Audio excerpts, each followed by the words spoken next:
అందరికీ నమస్తే. Welcome to T Madhyam. నేను మీ వెంకటేష్ తెనాలి. లాస్ట్ 1 వీక్ ఏం జరిగింది అన్నది series of events one by one మనం చర్చించుకుంటూ వద్దాం. ఎందుకంటే ఇది చాలా చాలా ఇంపార్టెంట్. ప్రజాస్వామ్యంలో ఎప్పుడు కూడా ఏం జరిగింది అన్నది కూడా అసలు మర్చిపోకూడదు. ఎందుకంటే మనం ఒక నాయకుడు వీడి మంచోడా కరెక్టోడా కాదా అన్నది కూడా వాడు చేసిన తప్పులన్నీ కూడా ఎక్కడో ఒక చోట చిన్న మంచి చేస్తాడు. ఓకేనా 100 తప్పులు చేసేసి ఒక చిన్న మంచి పని చేసినప్పుడు వాడిని ఈ 100 తప్పులన్నీ కూడా కప్పుపుచ్చేట్టు మనం మర్చిపోతాం. సో గతాన్ని మర్చిపోవడం అనేది ఎట్టి పరిస్థితుల్లో జరగకూడదు. నేను ఆ రోజు ఆ సిచ్యువేషన్ లో ఉన్నా, ఈ రోజు ఈ సిచ్యువేషన్ లో ఉన్నా అన్నది మనం గుర్తుంచుకోవాలి. గుర్తుంచుకుంటేనే మనం ముందుకు వెళ్ళగలం. ఆ రోజు ఆ సిచ్యువేషన్ మనం మర్చిపోయి ఈ రోజు ఇంకా దాన్ని ఇదిగా జల్సాగా ఇచ్చేసేసుకుంటే మనకే లాస్ అయిపోతాం, మనమే ఇదైపోతాం. సో ప్రజాస్వామ్యంలో ఏం జరుగుతుంది చెప్తాం. ఫస్ట్ రాప్తాడు నియోజకవర్గంలో లింగయ్య అనే ఒక వ్యక్తి హత్య గురించి జగన్మోహన్ రెడ్డి గారు పర్యటనకి వస్తానని చెప్పారు. దానికి అక్కడ సునీతమ్మ గారు టీడీపీ ఎమ్మెల్యే, రాప్తాడు నియోజకవర్గం ఎమ్మెల్యే, ఆవిడ మేము జగన్మోహన్ రెడ్డిని అడ్డుకుంటామని కూడా చెప్పింది. అడ్డుకుంటాము జగన్మోహన్ రెడ్డిని, రానివ్వము అని చెప్పేసి చెప్పింది. ఈ లింగయ్య అనే ఒక వ్యక్తి అక్కడ ఎంపీపీ ఎలక్షన్స్ లో రాప్తాడు నియోజకవర్గానికి సంబంధించి ప్రకాష్ రెడ్డి గారి దగ్గర జయచంద్రారెడ్డి అనే ఒక వ్యక్తి ఆయన కింద ప్రధాన అనుచరుడుగా ఉంటాడు. ఆయన కింద ఈ లింగయ్య అనే ఒక వ్యక్తి వన్ ఆఫ్ ద కార్యకర్త. ఓకేనా, వాళ్ళల్లో ఒకడు, వాళ్ళలో మెయిన్ ఏం కాదు. ఓకేనా, వీళ్ళున్న ఊర్లో వాళ్ళ క్యాస్ట్ సంబంధించి ఒక 2 కుటుంబాలే ఉంటాయంట. డైలీ వాళ్ళకి సంబంధించి ఇంద్ర మీరున్న ఒక 2 కుటుంబాలు 2 ఇళ్ళు, మీరు రెగ్యులర్ గా మీరు మాకు ఇచ్చేసేది ఇంద్ర అని చెప్పేసి వాళ్ళ వాదనలు జరుగుతున్నాయి. ఎప్పుడైతే అక్కడ ఎస్ఐ ఉన్నాడో, ఎస్ఐ అంతకుముందు టీడీపీకి సంబంధించి ఎమ్మెల్యే టికెట్ కోసం ప్రయత్నించి తర్వాత ఈ ఎంపీపీ ఎలక్షన్స్ లో వాళ్ళకి సంబంధించిన ఎంపీటీసీలని తీసుకెళ్లి కోర్టు ఆర్డర్ పరిధిలో ఉన్నా కానీ వాళ్ళని తీసుకెళ్లి జైల్లో పెట్టుకొని వాళ్ళని ఎంపీపీ ఎలక్షన్స్ లో ఓట్ వేయకుండా చేశారని చెప్పేసి రాప్తాడ్ నియోజకవర్గానికి సంబంధించిన మాజీ ఎమ్మెల్యే ప్రకాష్ రెడ్డి గారు పోలీస్ స్టేషన్ కి అటాక్ చేయడానికి, పోలీసుల మీద అటాక్ కాదు, అక్కడ ఉన్న టీడీపీ కార్యకర్తల మీద వాళ్ళ మీద అటాక్ చేయడానికి అని చెప్పేసి ఆయన అవుట్ ఆఫ్ కంట్రోల్ అయిపోయి ఆయన కంట్రోల్ తప్పిపోయి వాళ్ళ మీదకి వెళ్ళడం జరిగింది. దాన్ని ఈ ఎస్ఐ అంటే లోకల్ గా ఉన్న వాళ్ళు మాకు చెప్పిన ఈ ఎస్ఐ అనేవాళ్ళు సునీతమ్మ వాళ్ళ కుటుంబానికి చెప్పడం జరిగింది. వాళ్ళు వచ్చేసి ఈ లింగయ్య ఒక ఫ్యామిలీని అటాక్ చేయడం జరిగింది. వాళ్ళు ఒక 5-6 కలిసి లింగయ్య అనే ఫ్యామిలీని అటాక్ చేస్తే అందులో ఒక 2 మాత్రమే అరెస్ట్ చేశారని చెప్పేసి చెప్తున్నారు. దానికి సంబంధించి జగన్మోహన్ రెడ్డి గారు రాప్తాడు నియోజకవర్గానికి వెళ్ళడం జరిగింది. సునీతమ్మ గారు అడ్డుకుంటున్నారు. అక్కడ ఎంతమంది జనం వచ్చారో మనందరం కూడా చూడడం జరిగింది. ఆ కుటుంబాన్ని పరామర్శించిన తర్వాత పోలీసులకు వార్నింగ్ ఇవ్వడం జరిగింది.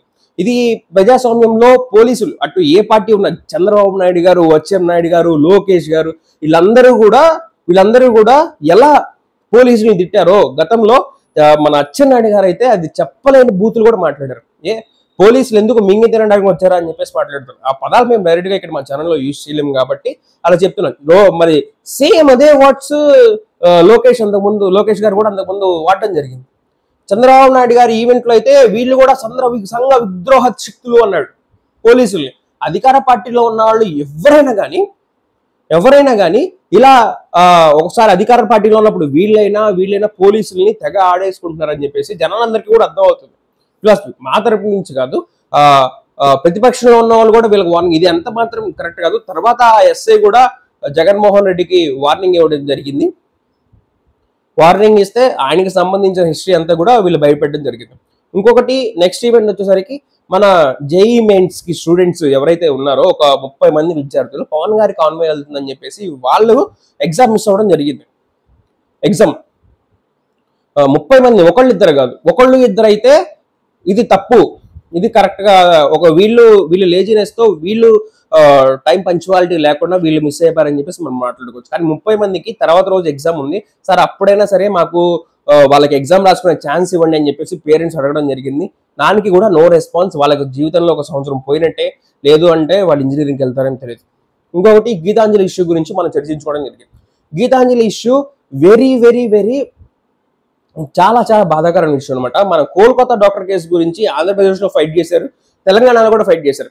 కానీ రాజమండ్రికి సంబంధించిన ఒక బీఫార్మసీ స్టూడెంట్ తను పనిచేసే హాస్పిటల్లో తనకి ఇంజెక్ట్ చేసుకోవడం కూడా రాదు. తనని మేనేజర్ మేనేజర్ దీపక్ అనే వ్యక్తి తనని ఎక్కువగా వేధిస్తున్నాడని చెప్పేసి వాళ్ళ ఫ్రెండ్స్ అందరూ కూడా చెప్పడం జరిగింది. తన లెటర్ లో కూడా క్లియర్ గా రాయడం జరిగింది. అందుకని చెప్పేసి నేను తనని ఎక్కువగా తను వాడుకున్నాడు అని చెప్పేసి, నేను దీనికోసమే పుట్టానని చెప్పేసి తను బాగా ఇదైపోయి తను ఒక ప్రమాదకరమైన డోస్ ఇంజెక్షన్ తీసుకొని తను చనిపోవడం జరిగింది. ఆ ఇంజెక్షన్ ఎంత హెవీ డోస్ అంటే అసలు తనకి మామూలుగా ఇంజెక్షన్ చేసుకోవడమే రాదు అని చెప్పేసి వాళ్ళ ఫ్రెండ్స్ చెప్పడం జరిగింది. ఇంకొకటి ఆ లెటర్ ఏదైతే ఉందో ఆ లెటర్ కూడా వాళ్ళ ఫ్రెండ్స్ తన బుక్స్ ఉంటాయి కదా, సారీ గీతాంజలి కదా, నాగాంజలి తన పేరు, నాగాంజలి యొక్క బుక్స్ అన్ని కూడా నాగాంజలి యొక్క బుక్స్ అన్ని కూడా వాళ్ళందరూ కూడా తీసేశారు, వాళ్ళ ఫ్రెండ్స్ ని కూడా చూడనీయకుండా అని చెప్పేసి ఫ్రెండ్స్ చెప్తున్నారు. ఓకేనా, ఎందుకంటే లెటర్ రైటింగ్ మ్యాచ్ అవడానికి కూడా. అంటే ఇది కావాలని చేసినట్టే అనిపిస్తుంది ఎటు తిరిగి చూసినా కానీ. ఒక పక్క తనకి ఇంజెక్షన్ చేసుకోవడం రాదు, ఇంకొక పక్క తన బుక్స్ అన్ని కూడా మాయం చేశారు, ఎందుకంటే రైటింగ్ కంపేర్ చేసి చూద్దాం అని చెప్పేసి చెప్పడానికి. ఇలా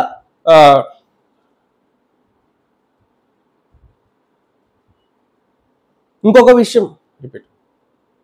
అండ్ నెక్స్ట్ 4th విషయం వచ్చేసరికి మన నిడదవోలు నియోజకవర్గంలో కౌన్సిలర్ కి సంబంధించిన విషయం. నిడదవోలులో ఒక్కళ్ళు కూడా అక్కడ మొత్తం కూడా కౌన్సిలర్లు వచ్చేసరికి 27 మంది ఉంటారు. 27 మందిలో ఒక్కళ్ళు కూడా లేని జనసేన పార్టీ, ఒక్క కౌన్సిలర్ కూడా లేని జనసేన పార్టీ అక్కడ కార్పొరేషన్ సీట్ కైవసం చేసుకోవడం జరిగింది. కనీసం ఒక్క కౌన్సిలర్ కూడా లేడు. ఎలా కౌన్సిలర్ చేసుకుంది? అక్కడ 27 స్థానాలు ఉంటే అందులో 26 స్థానాలు వైఎస్ఆర్సీపీ పార్టీ గెలిచింది, 1 టీడీపీ గెలవడం జరిగింది. ఒక్కటి. ఇప్పుడు ప్రజాస్వామ్యానికి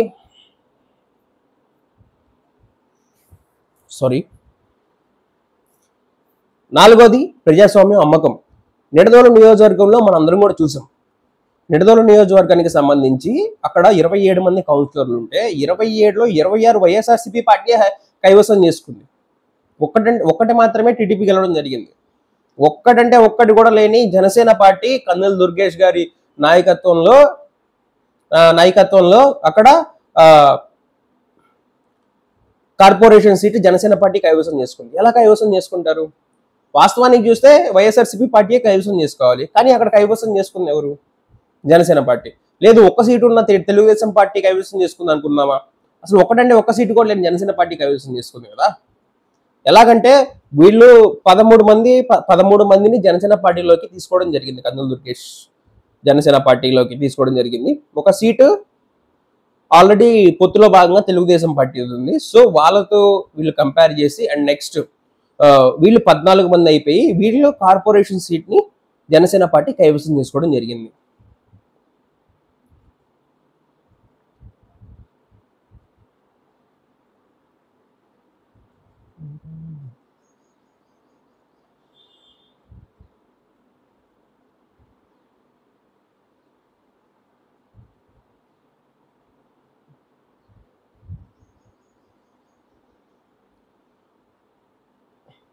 చేబ్రోల్ నెక్స్ట్ 5th వచ్చేసరికి చేబ్రోల్ కిరణ్ కి సంబంధించిన ఇష్యూలో తను అసభ్యకరంగా భారతి గారి గురించి మాట్లాడారు.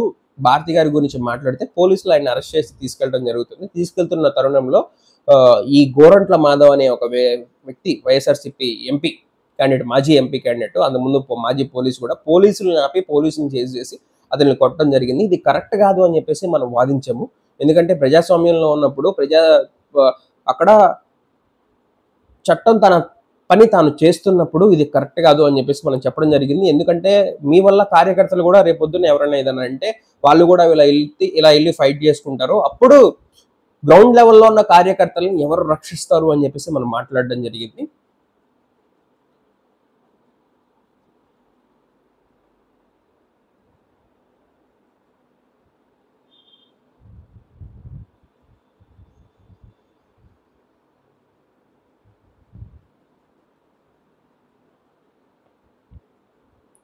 అండ్ నెక్స్ట్ తిరుమలలో గోశాలకు సంబంధించి గోవులు అత్యధికంగా సంఖ్యలో రిపీట్.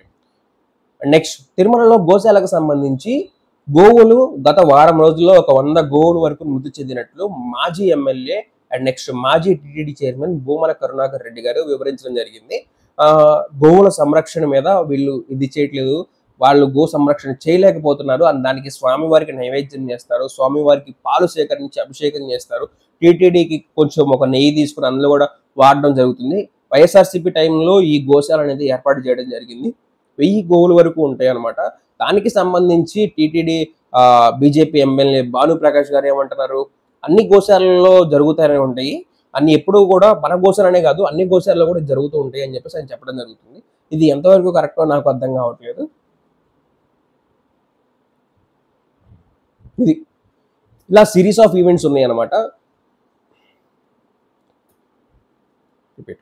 ఇది ఇలా సిరీస్ ఆఫ్ ఈవెంట్స్ ఉన్నాయి అనమాట. ఇంకేమైనా మేము మర్చిపోయి ఉంటే మాకైతే కింద కామెంట్స్ రూపంలో తెలియజేయండి. ఏదైనా సరే వార్త మాది, నిర్ణయం మీది. Thank you for watching.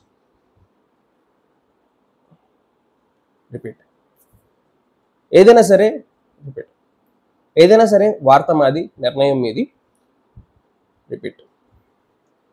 ఏదైనా సరే వార్త మాది, నిర్ణయం మీది. ఇట్లు మీ T Madhyam. Thank you for